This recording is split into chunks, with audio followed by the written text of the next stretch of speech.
Une chose que les personnes en cours de rétablissement m'ont apprise, chaque parcours est différent. C'est vrai que moi, quand je suis arrivée dans les groupes de parole, la première fois, bon déjà j'étais très très fermée, c'était un groupe femmes, donc il y avait aussi des personnes de l'entourage, des femmes de mari ou qui ont un fils dans les conduites addictives. Donc déjà, ça m'a un petit peu ouvert sur ce que ressentent les proches, l'entourage.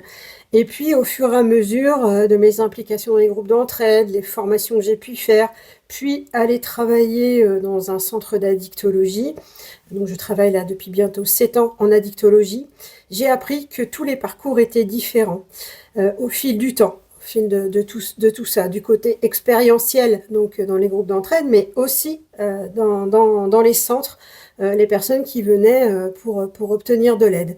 Mon parcours n'est pas une généralité et que chaque parcours est différent. Et c'est la pluralité de tous ces parcours qui font la richesse des personnes qui s'en sortent et des partages qu'on peut avoir, que ce soit dans les groupes d'entraide en présentiel ou en distanciel sur les groupes Facebook, sur des forums, mais aussi quand les personnes viennent échanger avec nous dans les centres d'addictologie. Je trouve que c'est important d'avoir cette notion-là. Il n'y a pas qu'un parcours, mais il y a des parcours. Un parcours adapté à la personne.